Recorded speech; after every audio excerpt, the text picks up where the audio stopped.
there's only one way you succeed long term. Anybody can get lucky, do something for a period of time, but real success in any measure whatsoever comes when you do more for others than anybody else. There's no other way to do it. You find a way to add more what? Value. And if we find the way to add more value, we can be superior in the marketplace, but we can also be superior in our own lives. We can enjoy our lives at a different level. We can have a different set of pride that isn't fake. It's not ego. Ego is when you try to make it better than it is, and you know the truth is it's not. But when you really are in a position, when you're in a position where you own what you're about, and you know what you're here to deliver, and you deliver it on a significant scale, then you have an opportunity to really experience not only success, but fulfillment. And this conference has gotten bigger and bigger, not only in its size, but also in its impact. And so I'm really privileged to be back with you here. And I know you're working to raise 1 million meals, and I'm very, very into hunger, to say the least, primarily because I was so hungry at a stage of my life. And my life was completely changed because when I was 11 years old, we had no money and no food, and we'd gotten used to that, but it was Thanksgiving, which makes it more emotional. And my parents were saying and doing things that after you say them, you can never take them back. And it was very profoundly painful, obviously, for myself as the oldest and trying to keep my brothers and sisters from hearing it. But it profoundly changed me because that day, something changed my life, and it was somebody simply coming and delivering food.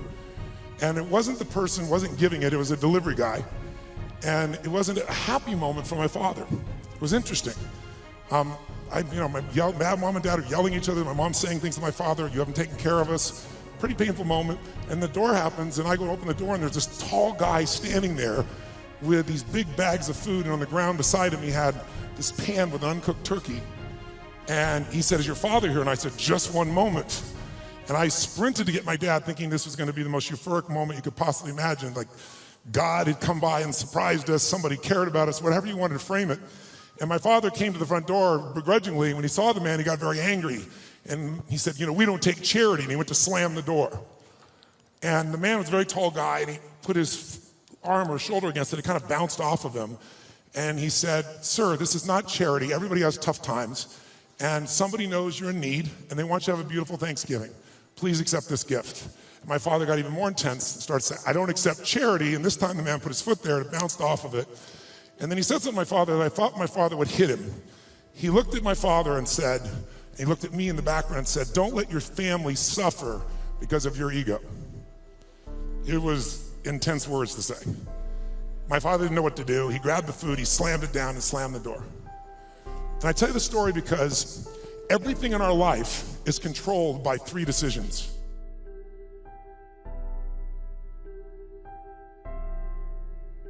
And so I really want to serve you. And I think one of the most powerful things we could do to serve you is have you become clear of what the controlling force is that's controlling the quality of your life. And you and I both know it's not the amount of money in your pocket, it's not who you know, it's not even what you've been through. It's really the decisions you make moment to moment about a couple of different things. And the 3 decisions I made in that moment that I'd like to pull your attention to just real quick are, in this moment you're making these 3 decisions, by the way. The first one is, what are you going to focus on? And that day, my father focused clearly on the fact that he had not taken care of his family. And whatever you focus on, you're going to feel. In fact, many of us in this room, who's ever focused on something, you were thinking something horrible was going to happen, you experienced the pain of that failure or that challenge in your life, and then it never ever happened. Who's had this experience? Say, "I." And if things aren't bad in your life, you can always think of shit that hasn't even happened yet and feel bad in advance.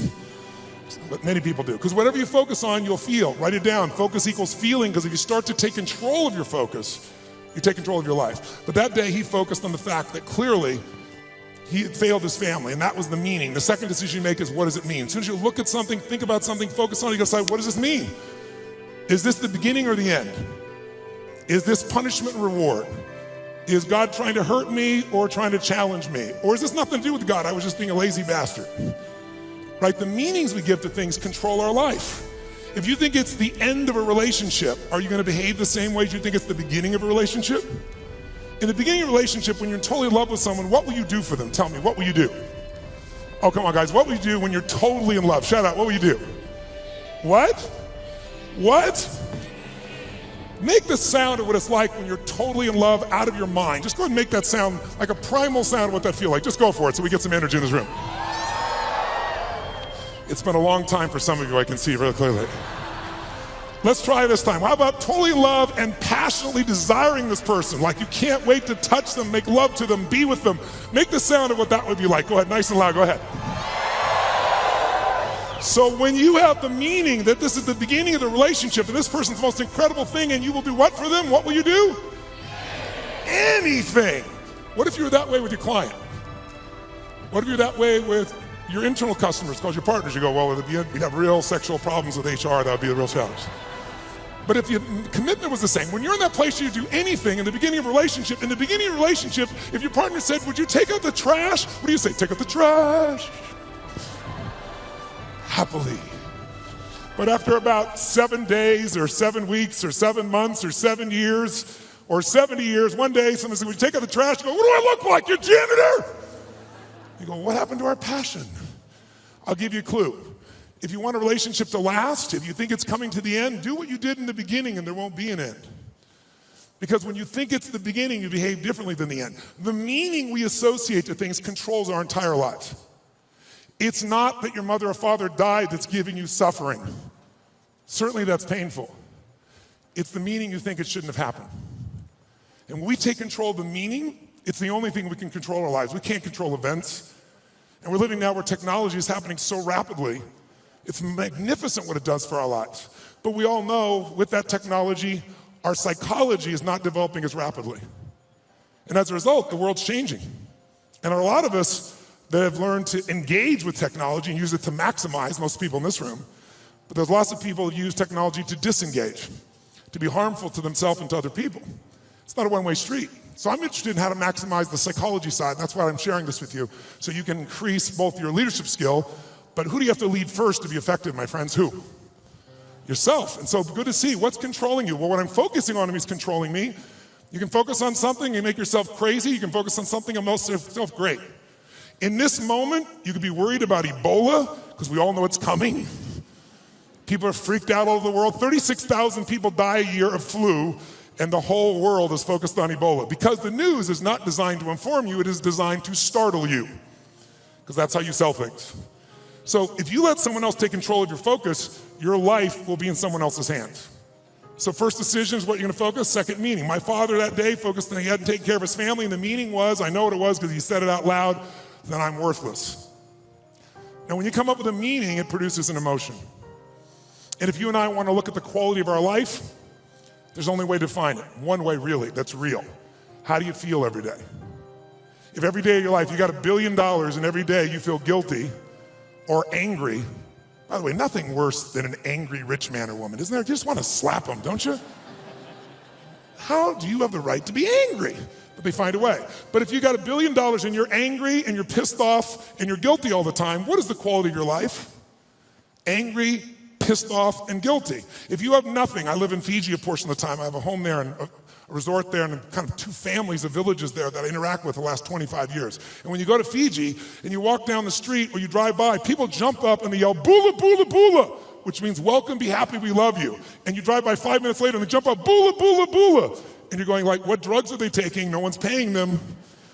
But they're so happy. They're in such a different state. They've learned to focus on something else and come up with a different meaning for life. But if the meaning is it's the end, if the meaning is that you're dissing me, if the meaning is you don't care, whatever meaning we come up with, that affects the third decision, which is what am I gonna do?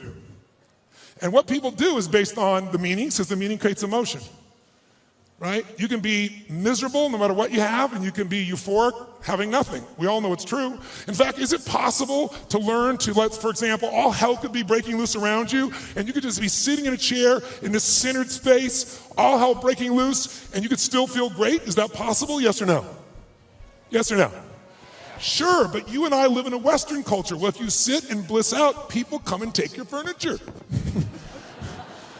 So we have to be good at not only controlling the internal world, but our external world. And that's shaped by what we do. And what people do is based on their emotions and also their role models. So I thank you, Mark, and I thank all of you that are role models for people, where you show people that success does not mean taking, that success can mean truly growing and giving. That money, resources, and opportunity are things to be shared. They're things that are tools for a quality of life that you're able to enhance for people and for yourself and your family. Pretty beautiful thing. My father that day decided what to do was, if I failed and I've been worthless to my family, I must leave. And he did. And to me, it was the worst day of my life. I'll never forget it. I loved him more than anything. I had 4 fathers. He's the one I finally got attached to. I was like, Mom, I'm confused. But then finally, years later, I got the benefit of it, because out of all those experiences and all that pain, that day I made 3 different decisions. First decision is I just decided to focus on something different than him, and that's the power we have. We get to decide what to focus on, and my decision number 1 is I want to focus on the fact there's food. What a concept. Pretty cool. But the most powerful thing to change my life was meaning. I said, what does this mean? Because my father had always said, my mother had always said, nobody gives a shit. Nobody cares. Don't care about anybody, they don't care about you. And that day I had physical evidence. Those you bringing food, I want you to know that's not just food. That's called love for someone. That's called hope for someone. That's called surprise for someone. And that day for me, I went, strangers care. And so I started caring about strangers. And I decided someday I'm gonna do the same. So when I was 17, I fed 2 families. It was like one of the most incredible experiences of my life. I went to the grocery store, I was all excited, saved up all my money, went to the manager and said, I wanna feed 2 families, this is what I'm doing, it's not for me, give me a discount. And he gave me 10%, and I thought, cheap bastard. But I went out and I delivered this food, and ironically, I called this church and I asked in the barrio, a particular place, where are some families in need? They gave me 2 names. I put on t-shirt and jeans. I wasn't going to be acknowledged. I also didn't want someone to be insulted because I saw what happened to my father. And I wrote a note, said, this is a note from a friend. And I said, I just want you to know, we know you're having difficult times. Everyone does at times. And I want you to have a beautiful Thanksgiving. And please feel loved, take care of your family. And someday, if you can, do well enough to do this for one other family and pass it on. But love a friend. And I had it written in Spanish as well. And I'll never forget, first place I pull up, this rotten old van, stick shift van, that I borrowed from a buddy of mine, with all these bags of food. And I went into this place and got out, pulled up this little tiny building, really tiny, knocked on the door. And when I knocked on the door, this little woman opened the door. It's probably half my size, which is not hard. I'm 6'7", so she's like 5'2". And she looked up at me like this, and she saw the groceries, and she screamed. And she started grabbing my head and pull it down and kiss me. And I was like, no, no, no, delivery boy, delivery boy. And she goes, no, God gift, God gift, God gift. And she didn't speak English, so I handed her the note. She read the note, she crying again, started trying to kiss me again. I said, no, no. She goes, God gift, God gift. So I pointed, where do I put this? In this tiny little room. There's a table there, I put the food down, and I went over to get some more groceries. And when I did, 4 children come running out. And one hits my leg and wouldn't let go. And when they saw the pumpkin pie, it was over. And it was one of the most emotional experiences of my life because first of all, this little boy just wouldn't let go. And I delivered this food and this woman was crying and smiling. And I stayed there just to take it in for a few minutes, seeing them all. It was like going back in time. And then as I went to go leave, I couldn't speak Spanish, and she was like trying to say something in Spanish. I didn't know what to say, and it was Thanksgiving, so I said, Feliz Navidad. It's like, I heard the song, okay? And she laughed and laughed. She's crying and laughing. One of the more beautiful experiences of life, isn't it? When you can have both those experiences in your body simultaneously. And I remember I got in the van, and all the 4 kids were sitting on a bench here, and she's standing there waving, and I pulled and go in reverse, and I looked in the mirror, and as I looked in the mirror, I saw these kids there, and I saw Mom crying and smiling still, and then I lost it. I started crying uncontrollably.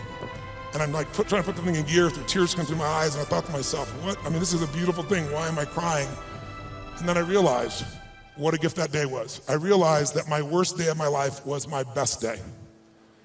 And my goal for you, if you don't already have it, my guess is you've already done it, knowing where you are in your world today, but maybe your second worst day, it's time to make a best day. Because out of every tragedy, out of every pain, it only gets healed when we find a deeper meaning, when we find there's a higher purpose in it. And I realized I wouldn't have been there that day. I wouldn't have that hunger to help somebody else if I hadn't had the hunger in my own soul at one point missing.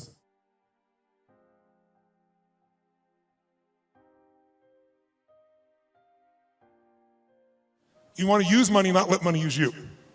And so another thing that'll do it is getting rid of drudgeries. Who here loves to pay for shit you don't want to do? Right? Cleaning the toilet, who likes to have someone else be able to do that if at all possible, right? Because once you do that, those drudgeries are gone, what do you get to do? You have time, and with time, you can spend more time with your passions, The things that matter for you that you can do in the world, that share in the world. And the third thing that gives people the most enjoyment on money, just so you know, is actually giving it away. And nobody believes that until you do it.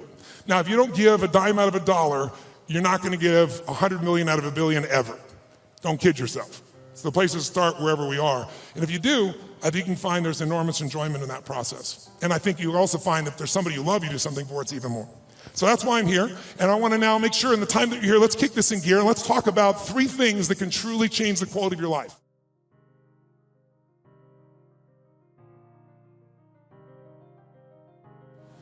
Now, one of the things that I want to talk to you about here tonight, this afternoon, is really simple. And that is, everyone here is in business, and there's a problem that all businesses have. We're in the most competitive environment we've ever been in. We went from, 500 million people being online to a couple billion people being online. And in the next 4 years, they're saying we're going to have 3 billion more online. That means this entire world is a bigger market. If you're the person that adds more value, it also means you're going to have more competitors than you've ever seen in your life. How many think the economic world that we're in today is going to stay the way it is? Raise your hand. Okay, one man on drugs, there's always one. Okay. How many think that the economic environment is going to go through seasons? We're going to have some more ups and downs as we adjust to what's happening in the world here. Say aye. Well, then if we know that, our goal, you and I as leaders, should be to anticipate that. In fact, everyone in this room is a leader of something, whether you're the leader of the company or whether you're a leader of a department or whether you're a parent or hopefully you're a leader and not a follower. If you're a leader, you've got to exercise that skill. And so I want to talk to you about that and one of the most important skills at that. But most people don't exercise that leadership because they're dropping behind in their skill sets. And I'll give you an example of what I mean. How many of you in this room, I want an honest answer, and I'd like you to yell the answer and raise your hand if you would, please. How many of you in this room have ever experienced the absolute total humiliation of playing a video game against a child? Scream aye if you've done this experience. Oh, come on, let me hear you. What happens when you play the child? Who always wins? Come on, who wins? Always. Why? Is it because they're faster? Is it they're smarter? They're younger? Their neurons are functioning at a quicker tempo? Here's how it usually works. You're a mother or father, you're an uncle or an aunt, you're a grandfather or grandmother, you're a friend of the family, you're looking for a gift. We live in a tech world, in a world where today children play with an iPad and learn how to use it before they know how to tie their shoes. How different is that world? I was with Mark yesterday with his daughter for her 6-year-old birthday, and we're talking about things, and she's got these Legos, and a friend of ours says, oh, my 6-year-old goes on the iPad, searches on YouTube for videos on how to build cool stuff using Legos, and starts to study how to build all these structures. That's the world we're in that our kids are in at 6 years old. And imagine what else they're searching for and finding at 6 years old. It's a wild, wild world. So here we are with this technology, and most of us are not seeing what it's doing for us. So you sit down with this child who's high tech, you're not. Even the techies in this room aren't usually as gamers. I know there are plenty of gamers in the room, but there's plenty of not. And then what does the child do? The child says, oh, come on. You go, look, I'm not good at this. This is for you. Come on, uncle. Come on, auntie. Come on, mom. Come on, dad. It's my birthday. It's Christmas. They use the guilt approach, don't they? And what do you find? You finally break down. Okay. Now you should know you're being set up when they go, you go first. Right? And they go, look, it's really simple. You just shoot. You just shoot these guys and it all drops down. And you think, okay, I'm going to show this little bastard I can do a thing or two here, right? Take out the gun, you shoot, and you're dead in 2.3 seconds. Whose experience is? Say aye. Now what happens to the child? And about 45 minutes later, you get your second turn. Am I right? And then you're really pissed. You're dedicated. You're devoted. You're focused. You're going to take this thing out. You last 4 seconds and you're dead. Out of the side of the head. The kid. 45 minutes again. Who's had this experience? Say aye. Why does the child always win? Is it because they're faster? Is it because they're smarter? Is it because they're stronger? No, it's because they played this game before. As a result, they have the secret to success.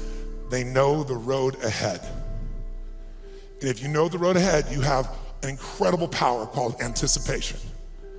Anticipation is the ultimate advantage. See, winners, leaders anticipate, losers react. The reason you get beat is you don't know where things are happening, so you're reacting. Reaction is always stressful. And yet so much of our life is predictable if we just were to study it, not be caught up in our day-to-day. It's predictable the challenges you're gonna have in your relationships, or with your kids, or with your body, or with your job, or with your economics, or with your mother-in-law or father-in-law. These are predictable. And if you were to anticipate these things and put a strategy in place, you could take it all out and have the quality of life that you deserve. In business, it's everything. Those that anticipate, those that lead, and then there's those that follow. The followers are the reactionaries. So the more we can anticipate, and you can't anticipate and lead unless you first learn how to lead yourself at a different level. And so I love to have you just see that if you and I can start to take control of our focus, and we can start to take control of the meaning of our lives and make something really that meaning that empowers us, because look, what's wrong is always available, isn't it? There's always an Ebola, a bird flu, there's always something that's gonna kill the entire human race tomorrow on TV. And then there's your life. What's wrong is always available, and so is what's right. And you have to take control of that focus, because otherwise you become the follower and you get to live your life. Even though you're a smart person, we're all smart, but it's easy to get led astray by everybody else's focus, isn't it? And then all of a sudden let them create the meaning for us. And then all of a sudden we're settling for a life far less than what we desire or deserve. So my approach is really simple. My approach is to say, let's you and I, just for a few little time we have here. By the way, this to me is a little time, a couple hours, 2.5 hours, I guess, at this stage. Because kind of the minimum length of seminar I do is 50 hours, 50. And you go, are you kidding me? I don't like to hear myself talk. I like to see people do things so often they build muscle, not just thoughts. And so one thing I'm gonna ask you to do in a few minutes is we're gonna go from this passive mode that you're in right now into full engagement. Because if you get fully engaged, it's amazing what you can accomplish and do. When you're partially engaged, you get a little bit of result. When you're disengaged, we all know what you get, nothing. And we live in a society where most of us are so overwhelmed. There's so much information. We're not having any problem with information. We're being drowning in information, but we're starving for wisdom. And so we gotta separate it out. And so one way to separate it out is I'd like to talk to you about 3 things that can help you increase your performance and your life. Because what I'm obsessed by and have been for 37 years is what can increase performance for an individual or an organization. But also I'm equally obsessed about what's gonna make somebody fulfilled. Because who's had this horrible experience? Who here has ever achieved your goal and then your brain said, is this all there is? Who's had this experience here? Say I. And that's worse than failing. At least when you fail, your brain can say, I can figure this out and do it again a new way. But when you succeed and you're miserable, you're basically technically screwed.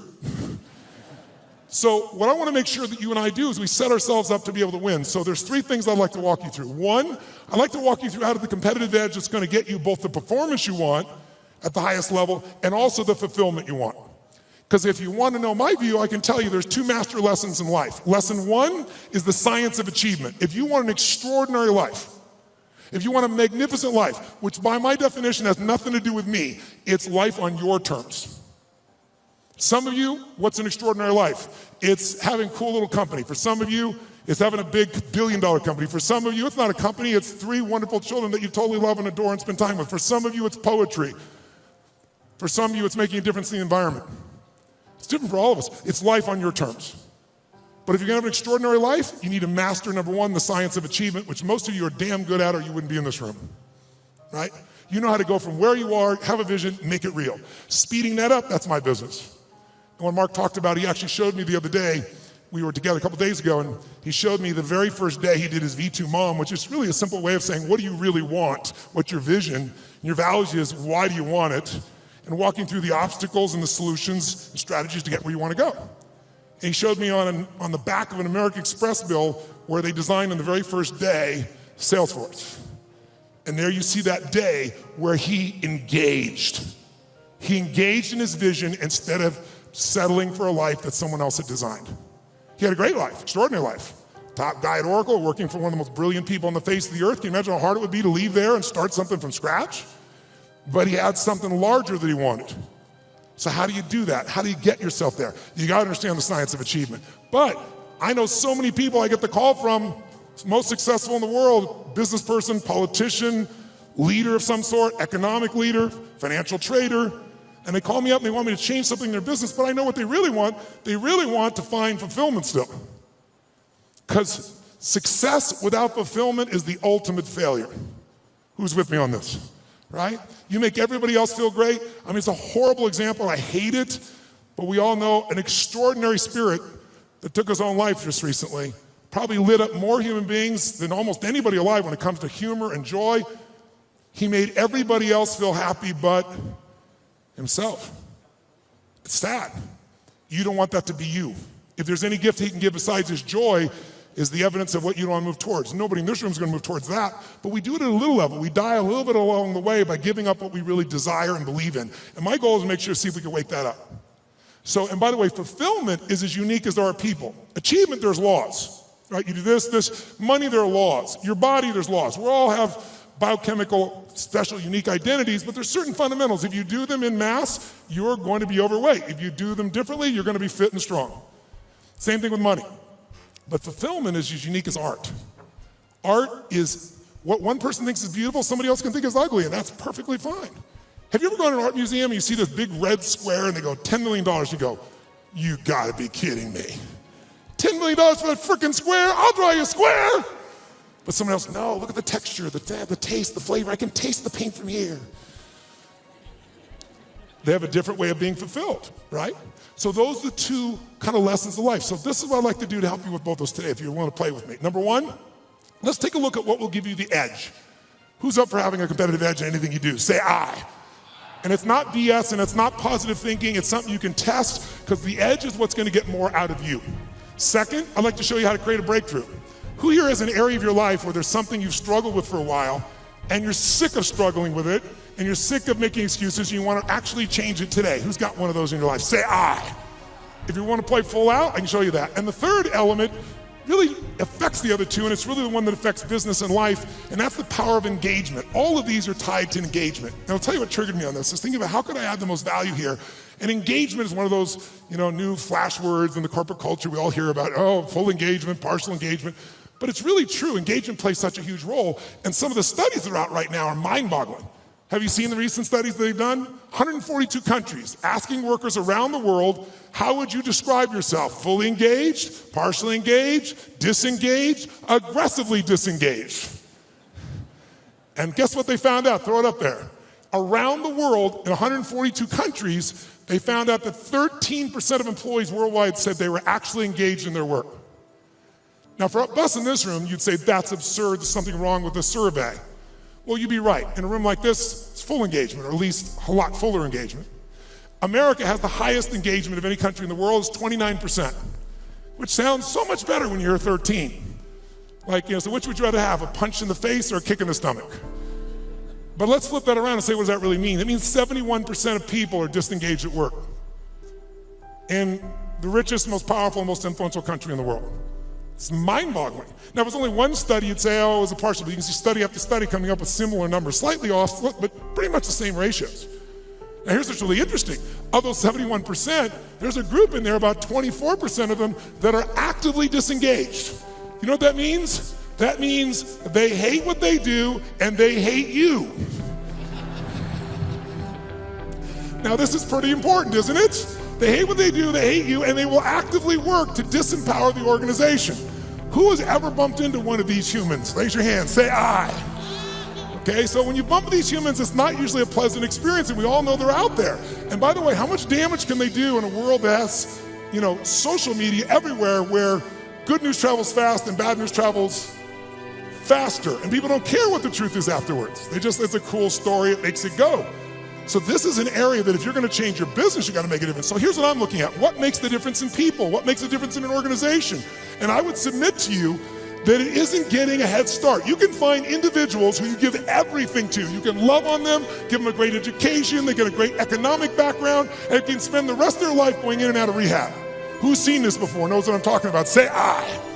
On the other hand, you see people that life's kicked in the face, somebody's been abused mentally, emotionally, physically, you name it, and they become the Oprahs of the world. So it's certainly not, advantage does not come because you were given something. And by the way, in business, advantage doesn't come because you have the most resources. Companies with the most resources don't win. The most resourceful companies win. The most resourceful companies are the ones where employees are the most engaged. And it's statistically proven. You look around and you say, who had the lead? Well, before YouTube, there was Vimeo. They had a year jump. Pretty much the same technology, just didn't engage as many people. Before Google, there was What happened, Yahoo? If you're out there, what the hell happened to you people? Right? Before Facebook there was, what happened to MySpace? Facebook was more engaging. Engagement is really the new factor. Being able to be fully engaged. And by the way, in your intimate relationship, how important is engagement? Some guys go, very important, I want to put it off as long as I can. No, I don't mean that. Full engagement in that area is going to determine the level of fulfillment you have or don't have in a relationship, right? The more engaged somebody feels that you are with them, the more energy you have, the more connection you have, the more aliveness you have.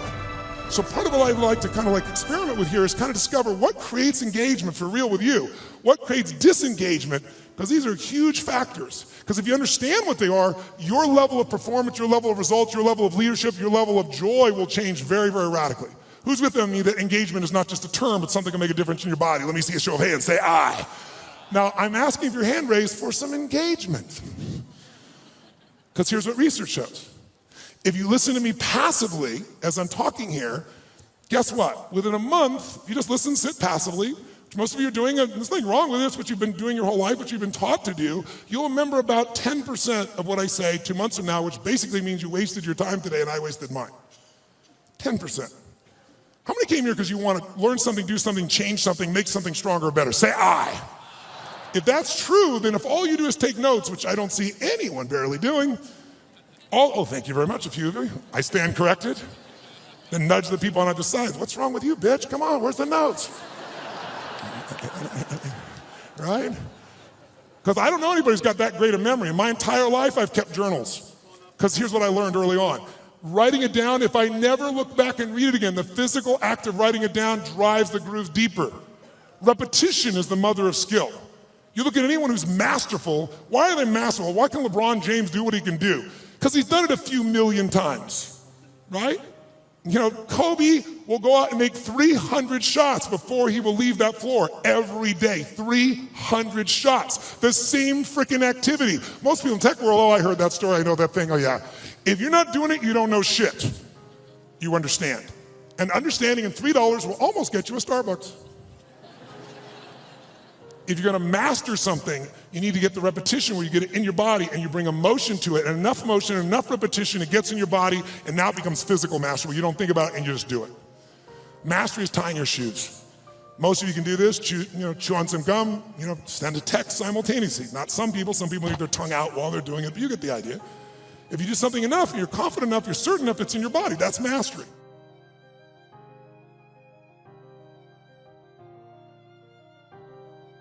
If you can become a person, engage others, you will now become an extraordinary leader, not a mediocre or good one. As far as I'm concerned, good is the enemy of great, as corny as it sounds. So think about it. I'll give you an example of this book that I did. I did this book because back in 2008, I felt like I was back in my childhood. Everybody around me was suffering. And I hate suffering. Most of the skills I develop is because I want to take somebody else suffering and take them to a place where they have joy and aliveness and health and vitality and abundance or whatever I can do to help. And so I've got the guy that cuts my hair, my barber is like, his kid can't go to college, he's lost half of what he's got to do. A billionaire client of mine is no longer a billionaire, and he's feeling equally bad, he thinks, but suffering is suffering in somebody's mind, right? And so I thought to myself, something's got to be done. And like most of us, somebody's going to do something. In 2010, when things actually got worse and the system wasn't changed, I started reading everything I could read, started watching everything I could watch, and I watched a documentary called Inside Job. Anybody here see Inside Job? If you didn't see it, it was Matt Damon did the documentary on it, and it won the Academy Award. And it actually walked through systematically and showed how the entire world economic experience, our entire economy as a world, was almost destroyed by a few people, and they identified who they were, how they did it, they documented it all, and then they showed what happened to them. And what happened to them, does anybody know? No, not nothing. Nothing would have been a reward compared to what they should have got. They were actually put in charge of the turnaround. And they were given your money and mine. We were taxed so they could put their money back where it belonged. So at the end of this film, depending upon your personality, if you haven't seen it, I should warn you, you'll have one or two reactions. You'll either be very depressed or very pissed. I was on the piss side. I was so angry, and I thought to myself, nothing's been done. This is insane. And something's got to be done. I thought, everybody says something can be done, but what can I do? And I thought, you know what? I've got access. For 21 years, most people think I'm a happy, bouncing around, positive thinking, screening guy on an infomercial from 20 years ago, but I have continued to grow. Not taller, hopefully. But in all that time, for 21 years, I've coached Paul Tudor Jones, who's one of the top 10 financial traders in the history of the world. He's a man who's made more money than almost anyone on earth, along with George Soros and a few other names you may know. But Paul's really unique in that Paul found himself in a position that in 1987, when the stock market crashed, the largest percentage in a day still to this day, he made 20% when the whole world was losing everything. He made 200% that year for his clients. Just unbelievable. And then it was like the guy that walked on the moon. What do you do if you walk on the moon? You see that, you look at that incredible view of the earth. It's you seeing it, it's not a photograph. You come back to the earth, you shake the president's hand, you have a ticker tape parade. Now what do? And a lot of those astronauts, if you know the story, actually became depressed because they didn't have what I call a compelling future, something to look forward to. So Paul had a little fall back, and I was called in to turn him around. Came in and started studying everybody around him, figured out what it took to do it, and built a strategy to put him back in state. He's been successful and made money every year for 21 straight years. Every single year. There's no one in his class that's done that. No one. Pretty amazing. I was with him to give example. We were together in, back if you remember, in the tech bubble of 2000. It blew up. Paul made money. Right by him, side by side, every single day. He's emailing me every single day. I'm talking in some ways, communicating, or I'm going to see him every 3 or 4 months to be there in person to make sure we keep tweaking the system. I'm not there to be a positive thinking coach. He didn't need that crap. I'm a prepare for anything coach. How do we figure out the strategy? I've always been a strategist. I've never believed in positive thinking. I never told people you should go to your gym or go to your garden, better yet, and chant, there's no weeds, there's no weeds, there's no weeds, there's no weeds. I'm like, here's the weed, let's pull it out. That's what I do with him. 21 years. 21 years includes 9/11. And when the whole markets are blowing up, making money. 21 years includes everything we saw in the subprime crisis, making money. It includes when we all went through the drop in gold, those are associated to it not long ago. So I've been there with all those pieces, and I got a chance to learn from this guy side by side, and I've been able to contribute to him in a significant way. So I got access. So I decided I'm gonna go find a way to interview the 50 most influential, financial, brilliant minds on the face of the earth. Not people you read on the internet, not people on television screaming at you what to buy, and telling you to go to some mythical mutual fund that gives you 12% every year, and it doesn't exist, but the real guys and the real ladies that do it. But how are you gonna do that? Well, I'm gonna call up to Tony Robbins. I'd kinda like to come interview you. You're worth $27 billion and I'd like your time. You have to engage people. So I'm gonna show you some ways to do that. I'm gonna tell you when you can engage people, there is no limit to the resources you can access. If you want real wealth, wealth is access to resources. It doesn't have to own them all, just access to them all. You can do whatever you want, go wherever you want to go. That's real wealth. And you can do it if you can engage people. And engaging people is finding a way to meet their needs, not yours. If you meet their needs, your needs can be met as well. And it can be done in a way that has integrity and love and vision and creativity, and it can truly be a synergy.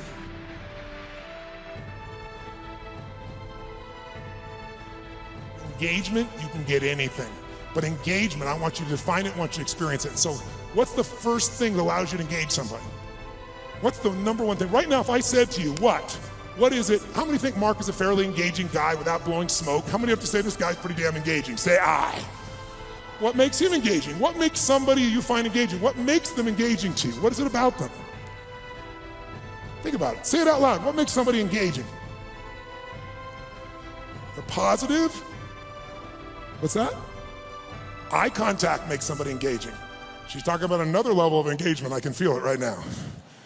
What else creates somebody engaging? Come on. Smile. What else makes them engaging? Energy. Passion. Talking the truth instead of what you want to hear. Who loves somebody who will tell you the damn truth in the world we do? The world, not even reality television is freaking real anymore, right? Raw and real may not sound good, but it sure feels good because you know it's there. Sincerity.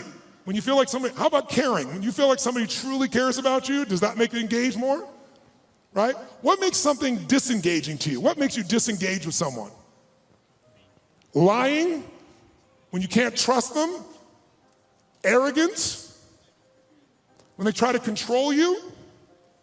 What disengages you? When they come up to hit on you and they're not even committed, you're like the 12th person and you can feel it. When they're insincere, disengages you. What's that? When the communication or the relationship is one-sided, totally disengages you, doesn't it? Inauthenticity. Whereas authentic does engage you, doesn't it? Right? Oh, what's that? Yes, when they're on their phone talking to you while they're also doing something else. How many love this experience? And yet we've made it culturally okay, depending upon what generation you're in. Depends on how your mindset is and where you live in the world, I guess, to some extent. But all the things you said are true. When you feel that someone cares about you, is interested in you, is sincere with you, shares the same interests, is trying to accomplish something, if there's that caring, sincerity, mission, passion, is passion something engages you, yes or no?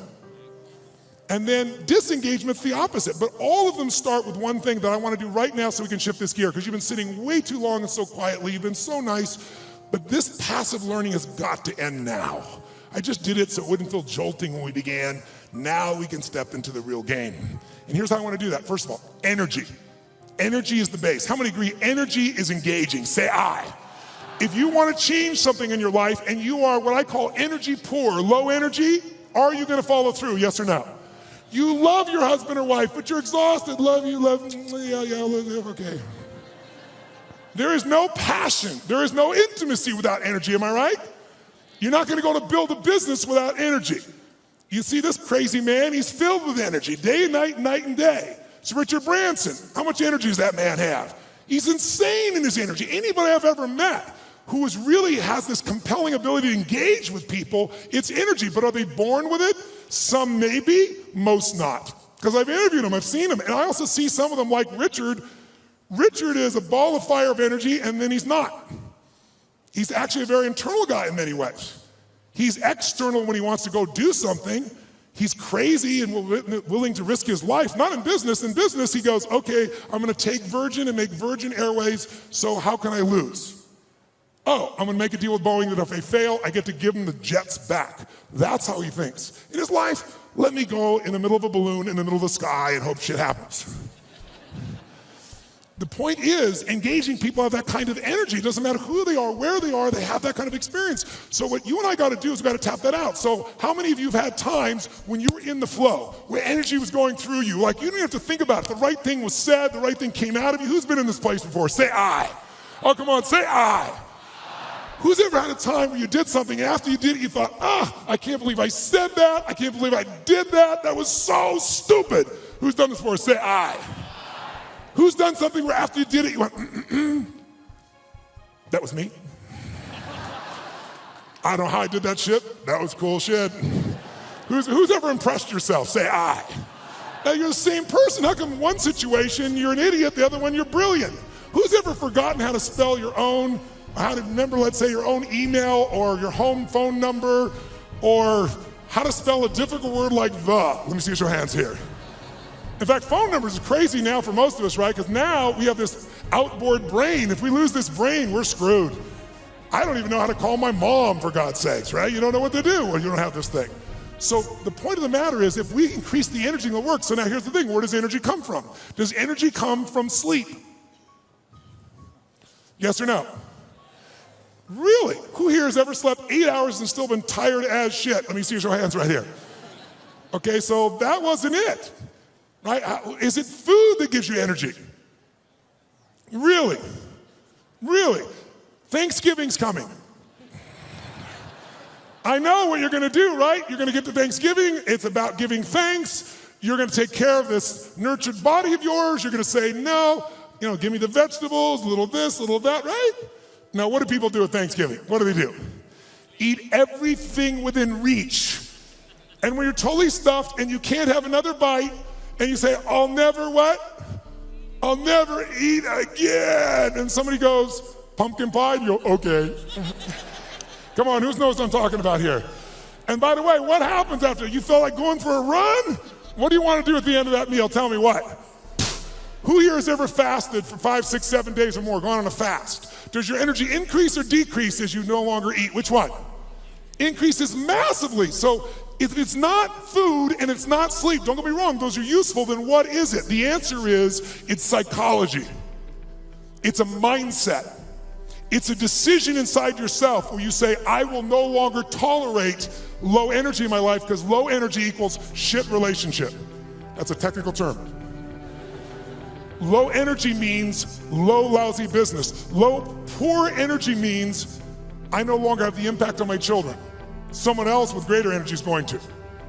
And if we can find a way to increase our energy, and here's the good news about it, it's psychology and it's movement. The way you move will create it. You feel better, do you treat other people better or worse? When you feel better, you perform at a higher level or a lower level? When you feel better, you're a better lover or a lesser lover? Good. Now here's what I want you to understand. If you and I can train ourselves to make our nervous system play at a higher level, and that becomes our standard, then all of a sudden it'll feel effortless. But in the beginning, it's like lifting a weight. It feels stupid. It feels like, what is this weird crap? But I'm not into that. I'm not into positive thinking. I'm into results. Who's with me on that? Say I. And every great athlete knows how to put themselves in state. Every great musician knows how to put themselves in a state. We need to be able to do it. And if you try to do it with your mind, you'll succeed sometimes and you'll fail others. Because your brain is always circulating, can always rationalize something, right? But the body, used effectively, can change it all. So I'd like you to try something real quick. If you're a leader in this room, how many consider yourself a leader in what you do for a living? Let me see your hands. I figured almost everybody. So if you're a leader, that doesn't mean other people follow you, by the way. It just means you live life on your terms. You don't settle for less than you can do or be or share or give. So that's your mindset. Then you gotta say, okay, if I'm really gonna be a leader in my life, then I need to own my energy, my certainty. I can't just wait till I feel good to do things. I gotta be able to get myself to feel good. And not phony and not fake. So I'd like to show you as a leader, your skill as a leader, your number one skill that makes you a leader is your ability to influence. Is it true? And who do you have to influence first?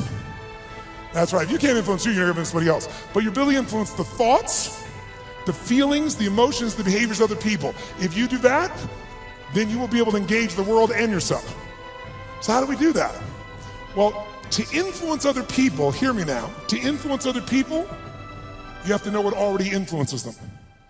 If you try to get your kid to clean their room the way it would work for you, I promise you it probably doesn't work that way for them.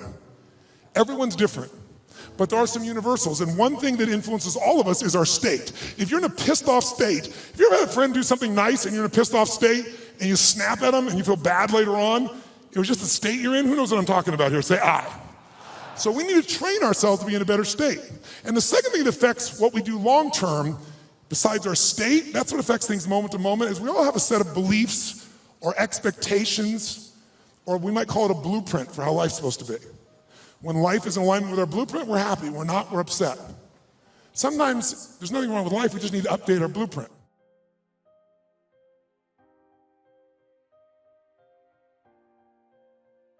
How many believe that engagement makes a difference in the quality of your life? How many buy that? Say I. How many think engagement makes a difference in how happy you are? Say I. If you think engagement will affect your business, say I. So then why don't you engage? The answer is you do. The question is what level? Right? We all engage. Do you engage at a low level, a deep level? Do you engage the mind? Do you engage your own mind and heart? Other people's mind and heart, or just their head? The people that engage the mind and heart, they have some extraordinary capacity. In fact, I'm going to show you something in a few minutes that I think you'll find very useful. Before we do it, let's just see the ways we can change our engagement. Most of us do this unconsciously. I want you to become aware of how you change your state of engagement.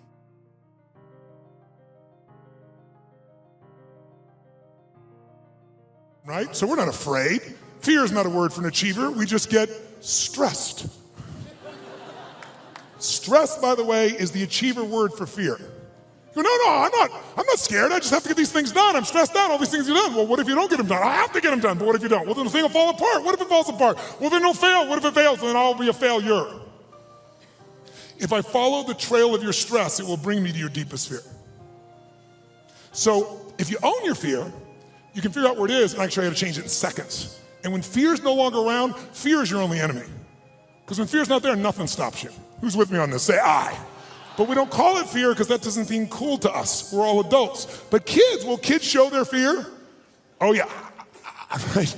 They'll do it. They'll make sounds. They'll do everything. Emotion is created by motion. And the more you use of the gifts that you've been given, the more of those gifts you experience. See, this is a gift that most of us don't pay attention to, especially in a world where everything we do is in a box. What do people do? They wake up, have a box breakfast, get in their box car, drive to their box office, type in a box, have a box lunch, drive back home in the box, turn on a box, go to a box and open up and get a cylinder to change their state. But if you and I use our body differently, we're going to think and feel differently. If you become engaged, you can engage anyone else. If you sincerely care about them, if you're looking out for a way to support them and yourself, but you're not going to do it if you're low energy, poor energy.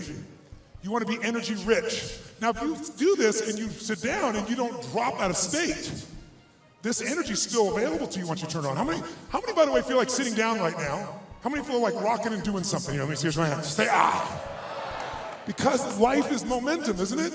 Just like business is momentum, emotions momentum, sports momentum. So you can build your own momentum, but what you got to do is you got to do the simple practice of putting yourself in a peak state. Because why? Peak performance comes from being in a peak what? Say, Tony, what am I supposed to do? Go to the president of Microsoft and go, Charlie! I bet it'll change your state. No, but if you start within you, even if you only show a portion of it, like a tip of the iceberg, people feel there's something deeper underneath, even when you don't say it. They sense what's in you. And when that's there, you can have a much deeper impact. Now, why did you come to this conference? Tell me, anyone, why did you come to this conference here? To grow. To grow what? What's it? To grow what? To grow inside as an individual. What did you hope would happen if you grow inside as an individual? I'll be a better person. If you're a better person, what will that give you? A better life. And if you have a better life, what will that give you? Happiness. So he's got a long story, but he just freaking wants to be happy. And most of us are a long story. If I do this and this and this, if I have 14 perfect children, if I change the world, if I make $1 trillion, if I do these things, then you have some people's happy, some people's free, some people feel a life of meaning, some people say I'm lovable or I'm loved. We all have different words, but we're after emotions.